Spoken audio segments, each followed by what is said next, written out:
Yang kedua ini, percaya penyertaan Tuhan. Ada kalanya memang kita suka bilang Tuhan menyertai kita. Tetapi ketika kita alami persoalan,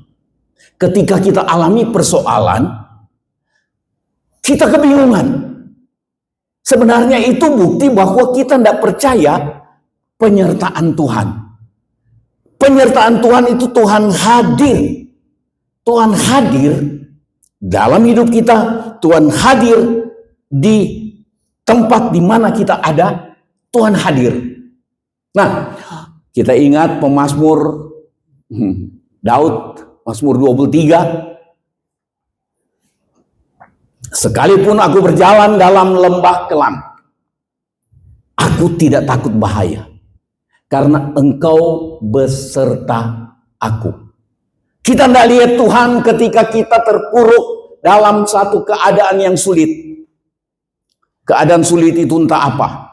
Entah kekurangan, entah kegagalan, entah sakit. Ada keadaan yang menekan, ancaman. Tapi ketika kita ingat, kita percayai, kita ingat, kita percayai, kita yakini, Tuhan hadir. Tuhan hadir. Dan ada banyak kali saya bilang, kalau kita percaya, kita tetap yakin Tuhan hadir, maka dimanapun kita ada, biarpun sendirian, Anda berani bikin dosa. Amin.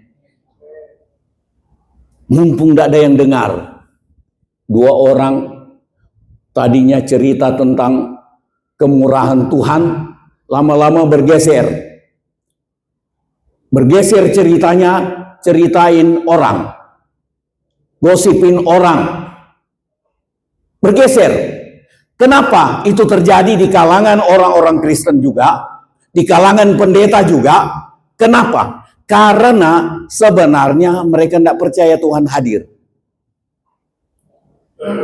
Ketika kita sudah tidak percayai betul Tuhan hadir, Tuhan ada dimanapun kita ada, seperti nyanyian anak sekolah minggu, saya ada, Tuhan pun ada, di mana-mana Tuhan pun ada.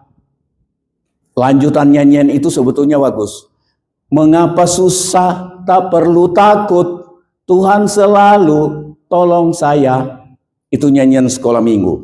Nah, kalau kita percaya Tuhan ada, Tuhan menyertai, itu kita tidak sembarang bersikap, berpikir dimanapun kita ada.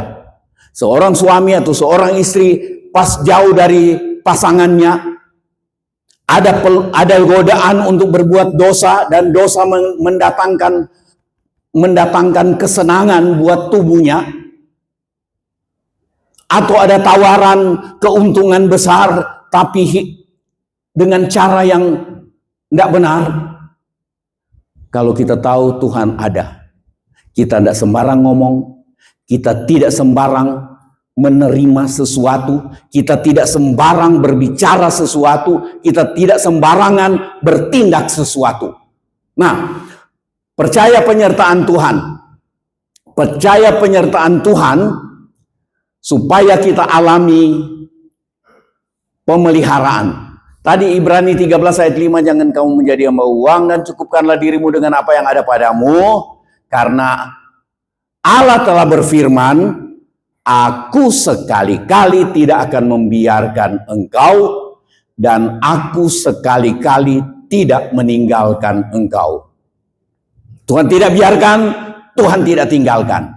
Begitu kita ingat ini, kita alami janji Tuhan untuk menyertai kita. Tuhan tidak biarkan. Waktu saya kekurangan, Tuhan tidak biarkan. Tapi tunggu, belum datang kecukupan yang Tuhan janjikan. Kok dari pagi toko dibuka, belum ada satupun yang beli. Menjelang mau tutup, belum ada juga. Kadang-kadang kita mulai bilang, di mana Tuhan? Mana Tuhan yang berjanji?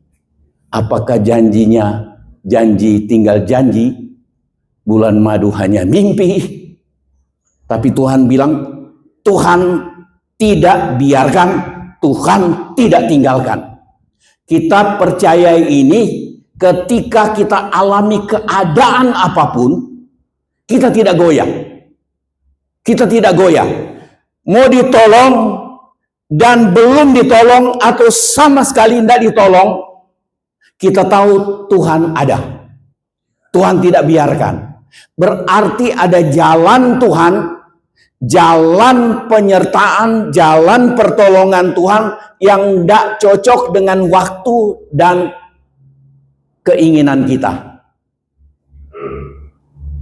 Banyak kali kan begitu. Kalau pertolongan Tuhan, cara Tuhan menolong tidak cocok, tidak sama dengan yang kita harapkan waktunya dan caranya, maka kita kecewa.